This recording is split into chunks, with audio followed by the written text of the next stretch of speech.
Thanks for clicking! The Bank of Canada is going to be ending quantitative tightening and turning the money printer back on. This according to a speech given by Deputy Governor of the Bank of Canada, Toni Gravelle, on Thursday. But yeah, this is big news. The Bank of Canada is set to resume what it calls normal course asset purchases, meaning printing more money for the purchase of government bonds. Not quantitative easing, but printing money nonetheless. Don't worry. But the end of quantitative tightening, or QT, is happening a lot sooner than we thought it was going to, with Canada's banks now telling the central bank that they need much more reserves in the system than they had initially thought. And in the latter part of 2024, we determined from these discussions and our subsequent analysis that reserve demand had grown beyond the level that we had previously estimated. We want more money.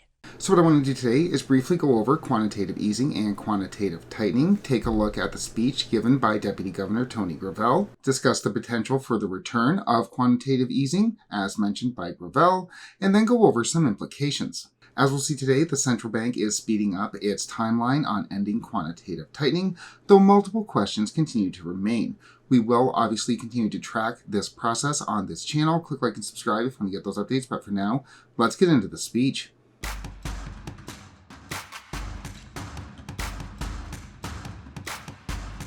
Onto the speech. First up, just a brief refresher on quantitative easing, which the Bank of Canada engaged in during the pandemic, buying up hundreds of billions of dollars worth of government bonds from the banks. Buying up these bonds allowed the central bank to achieve two of its objectives. One, it got cash into the system by re-liquefying the banks, and two, helped to push interest rates down as the central bank paid artificially high prices for those bonds, sending yields and thus mortgage rates falling. In all of those hundreds of billions of dollars worth of printed money that the bank sent out ended up in the banking system, as we can see on the bank's balance sheet. Fast forward to post-pandemic, and the central bank has been engaged in the opposite, sort of, quantitative tightening, where it allows the government to pay back the money that was owed on those bonds that it bought from the banks. Under this system, the government gets its money from the market, vis-a-vis borrowing from the market, from the banks, from you and I, and uses that money to pay back the Bank of Canada, and then that money ceases to exist. This is the system through which the central bank sucks out all of that excess cash that it printed, or to use its euphemism, it created, during the pandemic. And you can see, looking at the bank's balance sheet, that a lot of that cash has been drained since 2022. I think I want my money back. But the bank is going to be ending this process, and ending it earlier than it had initially thought.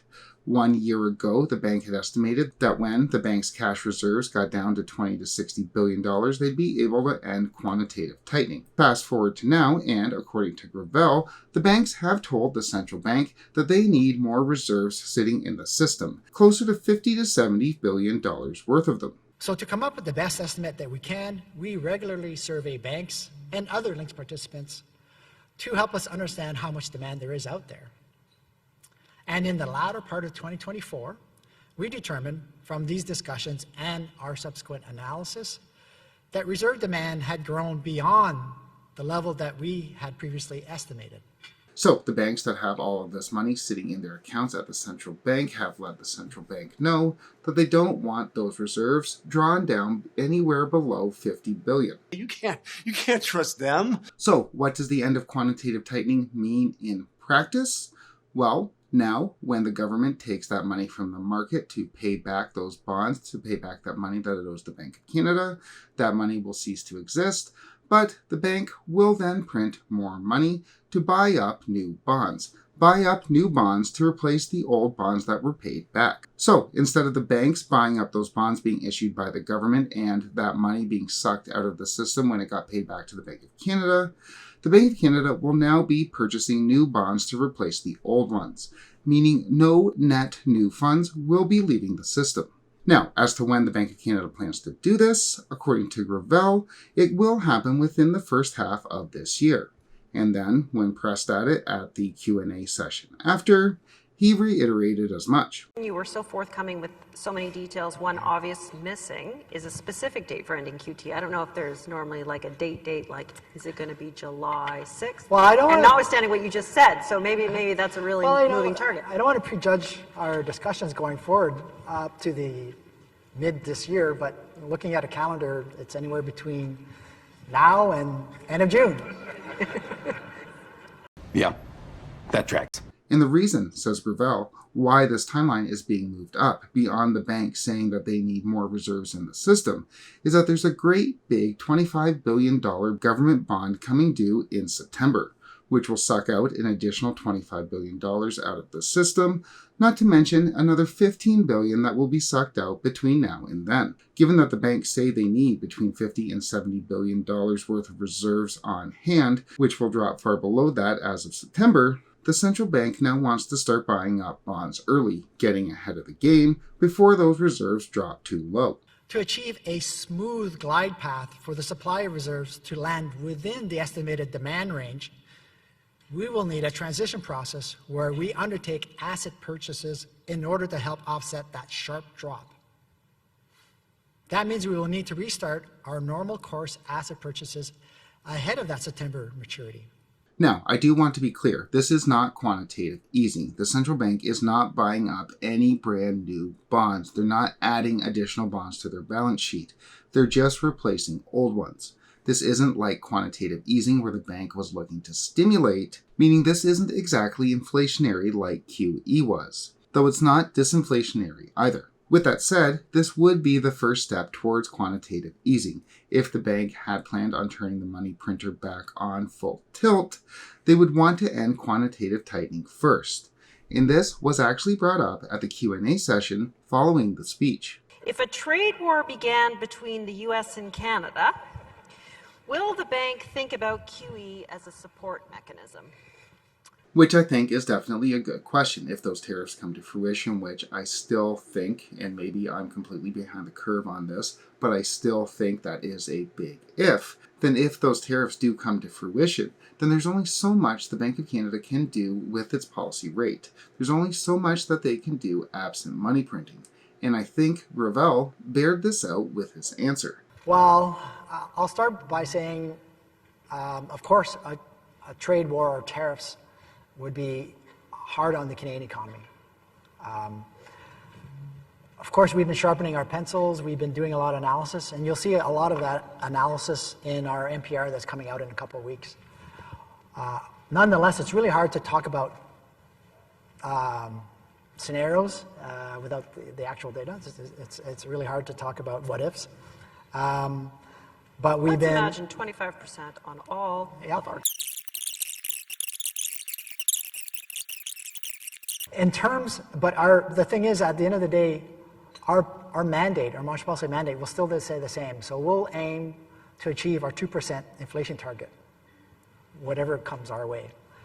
And then we'll have to manage our policy decisions after we understand exactly the details of whatever is going to be announced. But at the end of the day, to the extent that we need to target 2% inflation rate, we'll do what we need. So yeah, that wasn't a no, and I think Gravelle looked a little bit uneasy when answering the tariff question. So, in summary, the Bank of Canada is going to be ending quantitative tightening much sooner than it thought it was going to, as, according to Gravelle, the banks have told the central bank they need a lot more reserves in the system than they had initially anticipated. Yet a number of questions remain. First and foremost, when the central bank took to Twitter to explain that they did not print money, rather, they created settlement balances, and settlement balances don't permanently add money to the money supply, meaning they can pull them out anytime they want, and now they're not, then exactly how do settlement balances differ from printing money? Memory on you. Second, why has the amount of reserves needed in the system changed? We know that it's because the banks say they need more money, but why did the banks say that they need more money? Take a look pre-COVID. The banks hardly had any money sitting on reserve at the Bank of Canada, so why is so much needed now?